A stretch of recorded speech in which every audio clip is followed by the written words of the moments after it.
कभी ऐसे लगा है आपको कि आपने अपने क्लासरूम में एंटर किया है और आपको पता है कि आपको आंसर आता है, but you still not raising your hand, और यू फील कि everyone in the classroom is smarter than you and you feel so dumb about yourself. So if you've experienced this, you need to know why you're exactly feeling that way. Here are a few reasons why you would feel absolutely dumb while feeling others are smarter. So reason number 1, language. कभी कभी हमें एक language नहीं आती है और उस language के कारण हमको ऐसे लगता है कि हम स्मार्ट इनफ नहीं हैं. Especially in this case, English. Sometimes you feel that everybody is speaking in fancy English, and because you can't speak that way, you are not smart enough. Another reason would be you feeling that people are not understanding you. कभी कभी हमारे पास शब्दों की कमी हो जाती है.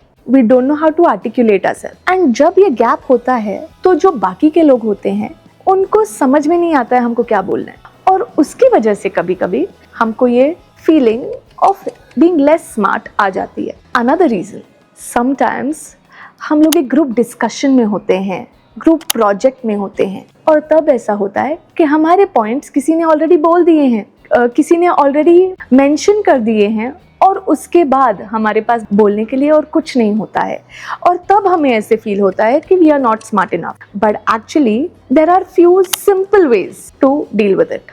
So let me highlight a few simple ways, and let's start with the easiest one but the most difficult one in the same context. That is being able to name it. So do you know what most people do? They don't even name what they are feeling. तो ये जो feeling है, ये feeling of insecurity, feeling of not being good enough होती है, और ये feeling ही हम लोग name नहीं करते हैं. हम इससे भाग जाते हैं, and the moment you'll run away from it, you will not be able to address it.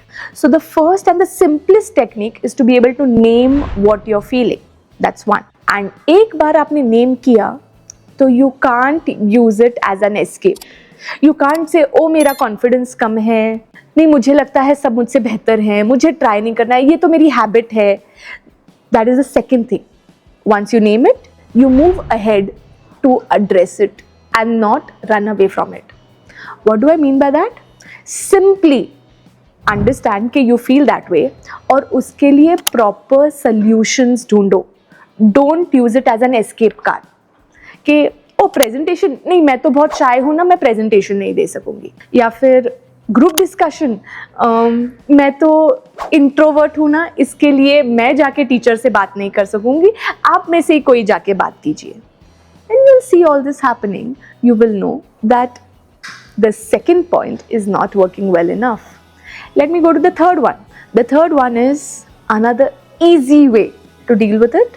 Understand how to portray your questions, your concepts in simple, short sentences. Yes, simple short sentences. Sometimes हमको बहुत Phulari language use करने की ज़रूरत नहीं पड़ती है, हमको बहुत बड़े बड़े वर्ड्स यूज़ करने की ज़रूरत नहीं पड़ती है.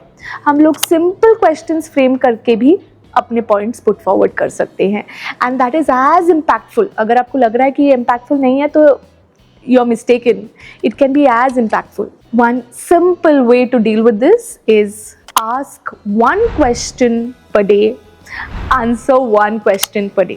तो if you are someone जो क्लास में जाता है और बैक बेंच या फ्रंट बेंच या कॉर्नर सीट्स कहीं पे भी बैठा हो, अगर आप ये कर रहे हो तो एटलीस्ट एक क्वेश्चन आप पूछो. वो कैसे पूछते हैं? कोई डाउट हो तो वो क्लैरिफाई करो, कोई कॉन्सेप्ट नहीं समझा हो तो उसके बारे में पूछो. कभी कभी आप सिंपली किसी क्वेश्चन का आंसर दे सकते हो, and it's not necessary you have to be right. I get it. Okay, I know कि आसपास वाले हंसते हैं, आई नो कि आसपास वाले देखते हैं, but that is the time you need to know कि ये काफ़ी इंस्टेंटेनियस होना चाहिए. What is the meaning of instantaneous होना चाहिए? यू नो कि आपका एक टास्क है कि हैंड रेस करके आंसर करो या क्वेश्चन पूछो. The moment you enter class and you know that this part is going to come for your way, raise your hand and ask that question. Raise your hand and answer the question without overthinking it. Don't give time for overthinking to come into the way. So these are a few things that you can do अगर आपको अपने आप को और smarter करना है तो